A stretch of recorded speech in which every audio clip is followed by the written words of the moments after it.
ሰላም እንዴት ናችሁ? ምህረተአብ ኢዮብ እባላለሁ።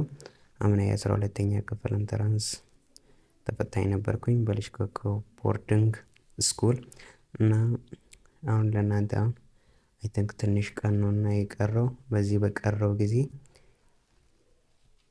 እንዴት ማሳለፍ እንዳለባችሁ ካለኝ ኤክስፒሪየንስ አንዳንዱን ሼር አደርጋለሁ እና አይ ቲንክ ብዙዎቻችን ብዙ አጥንተናልና በዚህ ጊዜ አይ ቲንክ ብዙ የምናጠናበት ታይም የለም እና በዚህ ጊዜ ስናጠና እና ፕራዮሪቲ መሰጠት ባለበት ቦታ ላይ ፕራዮሪቲ ሰጠን ብናጠና በጣም አሪፍ ነው ብዬ አስባለሁ።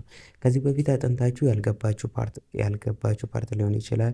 እንዲሁም ደግሞ ከበር ያላረጋችሁት ፖርሽን ካለ ለሱ ቅድሚያ ሰጣችሁ ማንበብና እሱን መጨረስ ነው መጀመሪያ የሚያስፈልጋችሁ እና እሱንም ደግሞ ስታጠኑ ሜቢ በሁለት ወይ ልታደርጉት ትችላላችሁ እና አይ ቲንክ ይሄኛውን ፖርሽን ከበር አላረኩም የሚል ጭንቀት እንዳይገባባችሁ ከፈለጋችሁ የመጀመሪያ ከበር ያረጋ ሰው ካለ እሱ ሰምራይዝ እንዲያደርግ ማድረግ አሊያም ደግሞ ኮር የሆነውን ፕሪንሲፕል አይ ቲንክ ቪዲዮም ሊሆን ይችላል አይታችሁ ዋና ኮር ፕሪንሲፕል መያዝ እና ኮር ፕሪንሲፕልን ከያዛችሁ ከዚህ በፊት በምታውቁት ፕሪቪየስ ናውሌጅ ተጠቅማችሁ እና መመለስ ይችላሉ የሚል ሰልፍ ኮንፊደንስ ዲቨሎፕ ማድረግ አለባችሁ ማለት ነው። ስለዚህ ስታጠኑ ፕራዮሪቲ መሰጠት ባለበት እና ከበር ያላረጋችሁትን ፖርሽን ላይ ትኩረት አድርጋችሁ አድርጉት። ሌላ ደግሞ ከልጆች ጋር ተጠያየቁ፣ ጥያቄዎችንም ስሩ እና በጣም አሪፍ ይሆናል እና አይ ቲንክ አሁን ከጥያቄ ባትለያዩ በጣም በስት ነው ብዬ አስባለሁ እንደኔ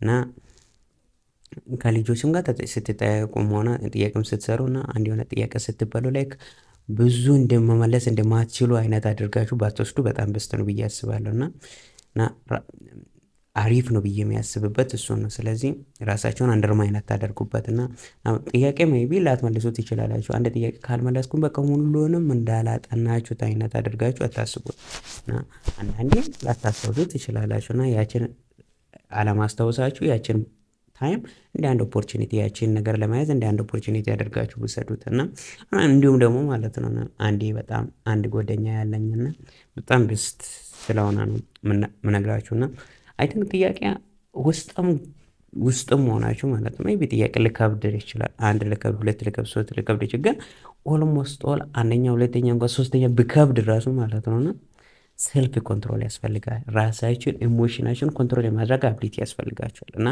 አይ ቲንክ ከዚህ በኋላ በቃ ጥያቄ የማይመለስ ነው ብላችሁ ማሰብ የለባችሁም። ከዚህ በኋላ ያለው በጣም መመለስ ነው።